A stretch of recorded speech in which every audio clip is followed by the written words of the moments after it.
Hello बच्चों, मैं Hariom Singh, chemistry lecturer, Patel smart inter college. बच्चों, जैसा कि आप जानते हैं कि पूरा देश आज कोरोना की बीमारी से संघर्ष कर रहा है, पूरा विश्व कर रहा है। उसी को देखते हुए आप ये जानते हैं कि आपका शिक्षण कार्य भी ऑनलाइन चल रहा है, वर्चुअल क्लासेस के थ्रू चल रहा है। लेकिन उसी में आप थ्योरी तो पढ़ सकते हैं घर पर, लेकिन प्रैक्टिकल के लिए आपको कॉलेज ही आना होता है। तो प्रैक्टिकल में कॉलेज ना आते हुए भी आप कुछ सीख सकें, वो हमारा एक छोटा सा प्रयास है कि आप प्रयोगात्मक परीक्षा के बारे में भी थोड़ा सा समझ सकें कि हमें प्रैक्टिकल किस तरह से करने हैं। तो वो एक हमारी थोड़ी सी कोशिश है कि आप घर पे रह के सीखिए, और जब भी आपको मौका मिले आप कॉलेज में आइए और फिर लैब में आके सावधानी पूर्वक उन प्रैक्टिकल्स को करके आप देखेंगे कि हमें किस तरह प्रैक्टिकल करने हैं।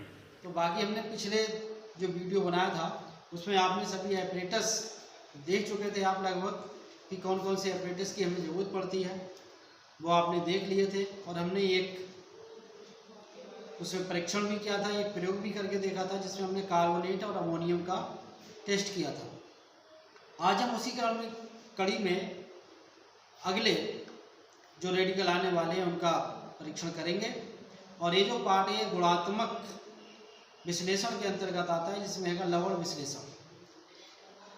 इसका बाकी किस तरह से हम प्रैक्टिकल करेंगे उसको हम देखेंगे। सबसे पहले तो सावधानी बहुत ज़रूरी है।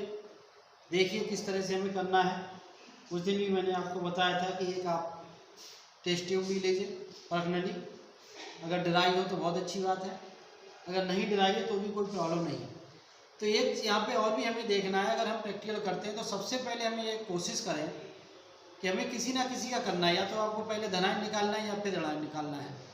लेकिन मेरा मानना है कि पहले आप ऋणायन निकाल लीजिए, उसके बाद में धनायन निकाल लीजिए, क्योंकि ऋणायन निकालना ईजी होता है, धनायन निकालना थोड़ा सा डिफिकल्ट होता है, क्योंकि वो स्टेप बाय किया जाता है। स्टेप बाय ये भी किया जाता है, इसमें भी है कि मूलक जो है, कुछ ऐसे मूलक हैं जिनका हम परीक्षण करते हैं तो हम तनु H2SO4 के द्वारा करते हैं, कुछ ऐसे हैं जिनका हम सांद्र H2SO4 के द्वारा करते हैं।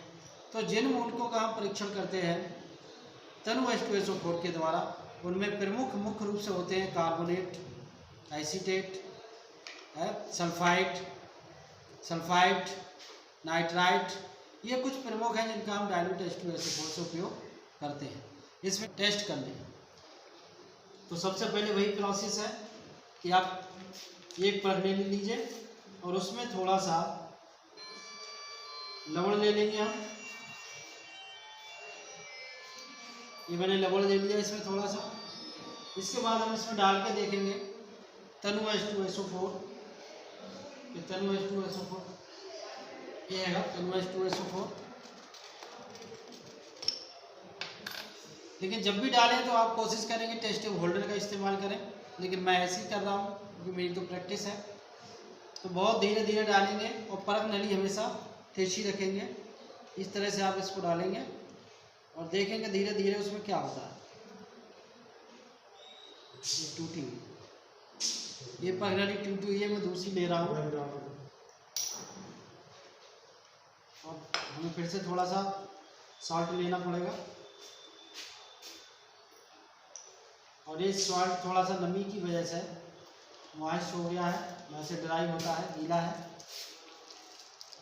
तो हम इसमें अब H2SO4 डालेंगे और ये आप देखेंगे इसमें हल्का सा धुआं जैसा दिखाई दे रहा है, हल्की सी वेपर्स उठी ऐसी देखिए। अब इतना करने के बाद आप इसको देखेंगे सूंघ के। तो अगर मैं इसको सूंघ रहा हूँ तो इसमें कुछ सिरके जैसी गंध आ रही है। इतना सा इसको गर्म भी कर सकते हैं, गर्म करेंगे थोड़ी सी तेज आने लगेगी, लेकिन गंध आपको यहाँ पे सूंघने के बाद ही पता चलेगी। यही खासियत है प्रैक्टिकल की, ये हमें बिना किए नहीं पता चल सकता। मैं कह भी दूँ कि ऐसी आ रही है, तेज आ रही है, तो आप उसको महसूस सिर्फ सोच सकते हैं, महसूस नहीं कर सकते कि वास्तव में आ रही है या नहीं आ रही है। इसीलिए करना जरूरी है। तो इसमें सिरके जैसी गंध आ रही है, तो इसको मैं फेंक दे रहा हूँ। अब फिर से नेक्स्ट स्टेप इसकी फॉलो करेंगे हम। तो एक इसका आप ले लेंगे, थोड़ा सा लवण ले लीजिए पर्सनली में, और इसका जलीय विलयन बना लीजिए। जलीय विलयन बनाएंगे, इसको घोलेंगे हिला के, ये डिजॉल्व हो जाएगा पूर्ण रूप से। तो वैसे तो आसुत जल होना चाहिए, लेकिन ये आसुत जल तो है। इसमें हम देखेंगे FeCl3 डाल के क्या होता है। उदासीन FeCl3 डालेंगे। अगर FeCl3 डालने पर आपको लाल रंग का प्रेसिपिटेट प्राप्त हो जाए, ये देखिए किस तरह का आ रहा है।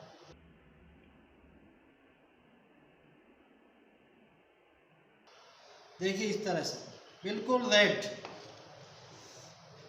रेड आ गया, बिल्कुल ब्लड रेड। अगर इस तरह का रेड कलर आपको मिल जाता है FeCl3 डालने पे, तो इसका मतलब होता है कि इसमें कंफर्म हो गया है कि एसीटेट उपस्थित है।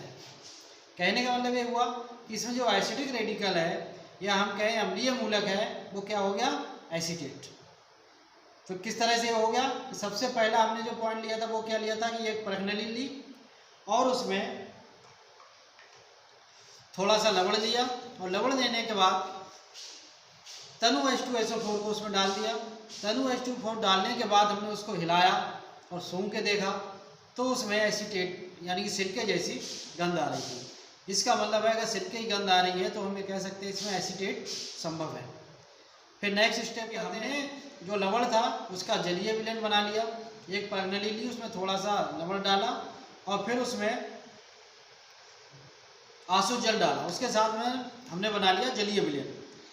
उसके बाद में हमने धीरे धीरे उसमें उदासीन FeCl3 ऐड किया, और उदासीन FeCl3 डालने पर है आपने देखा कि इस तरह का हमें लाल रंग का बिल्कुल रेड कलर का हमें कलर प्राप्त हो जाता है, या हम कह देते हैं प्रेसिपिटेट प्राप्त हो जाता है। इट मीन्स कि acetate are present in the salt, इस लवण में एसीटेट उपस्थित है। तो ये तो हो गया हमारा परीक्षण किसका, अम्लीय मूलक का। अब हम देखते हैं तो क्षारीय मूलक में अभी हमने लास्ट वीडियो में किया था अमोनियम का परीक्षण किया था। अमोनियम का मतलब शून्य ग्रुप, क्षारीय मूलकों का शून्य ग्रुप। क्षारीय मूलकों को कितने ग्रुप में डिवाइड किया है वो पहले आप पढ़ चुके हैं। तो अब हम ले लेंगे एक और दूसरी प्रश्नली। उसके करने के लिए शून्य ग्रुप का टेस्ट क्या होता है कि एक आप प्रश्नली लीजिए और प्रश्नली में थोड़ा सा लवण डालिए और फिर तनु NaOH उसमें ऐड करेंगे, और ऐड करने के बाद फिर क्या करेंगे, उसको गर्म करेंगे, और गर्म करने के बाद उसको सूंघ के देखेंगे उसमें कोई गंध आ रही है या नहीं आ रही है। अगर NH3 की गंध आती है तो इसका मतलब हुआ कि जो शून्य ग्रुप है वो प्रेजेंट है। आइए देखते हैं।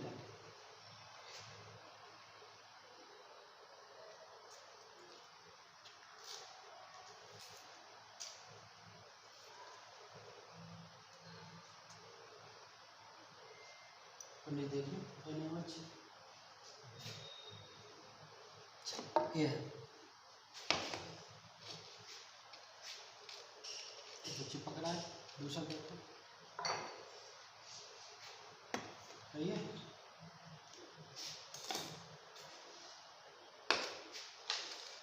तो इसका ये ग्रुप रिजेंट है सोडियम हाइड्रोक्साइड NaOH। इसको मैं डालूंगा, लेकिन वही है कि आप धीरे धीरे डालिए यहाँ पर, और धीरे धीरे डालने के बाद इसको इस तरह से हिला लेंगे और सूंघ कर देखेंगे। गर्म करने से जला है इसमें स्पीड लैंप हम ले आए हैं, और अब हम देखेंगे इसको गर्म करने पर इसमें क्या होता है। और हमारे पंडित जी हैं, ये आपको देखेंगे, महसूस करा के दिखाएंगे किस तरह की गंध आ रही है। ये आपने देखा कैसा झटका सा लग रहा है, यानी बहुत तेजी के साथ में बहुत तीक्ष्ण गंध आ रही है। इसका मतलब हुआ कि ये स्पष्ट होता है कि अमोनिया की गंध बहुत तेजी के साथ निकल रही है। इसका मतलब इसमें जीरो ग्रुप प्रेजेंट है, या हम कह सकते हैं शून्य समूह उपस्थित है। अगर वो मैंने कंफर्म करना है कि इसमें अमोनियम है या नहीं है, तो हम क्या करेंगे, शांत रेसियल से भीगी हुई छड़ इस प्रश्नली के मुंह पर लाएंगे। अगर सफ़ेद गाढ़ा धुआं बहुत तेजी के साथ निकलता है तो इसका मतलब है कि इसमें अमोनियम उपस्थित है, यानी NH4+ उपस्थित है। देखना पंडित जी, तो डायरेक्ट शांत देखो।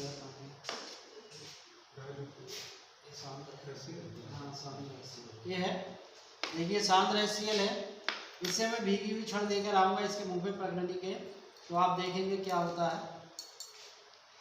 ये देखिए, और ये देखेंगे आप कितनी तेजी के साथ सफ़ेद गाढ़ा धुआं यहाँ से उठ रहा है। देखिए इसको हटा दूंगा मैं, बंद हो जाएगा, ये बंद हो गया। अब लेकर आऊँगा, फिर धुआं उठना शुरू हो जाएगा। तो ये तेज़ी के साथ में सफ़ेद गाढ़ा धुआं अगर उठने लगे तो इससे पता चलता है इसमें अमोनियम उपस्थित है और अमोनिया निकल रही है, और अमोनिया की और HCl की अभिक्रिया हो रही है, जिससे कि NH4Cl बन रहा है। और जो धुआं उठ रहा है वो आप देख रहे हैं NH4Cl का ही धुआं है। तो इस तरह से अगर हम प्रैक्टिकल करेंगे तो हम बहुत अच्छे से कर पाएंगे कि प्रैक्टिकल किस तरह करें। इंटरमीडिएट में और फर्स्ट ईयर में अब ये कर दिया है। पहले तो ये था कि हमें मिक्सचर मिला करता था।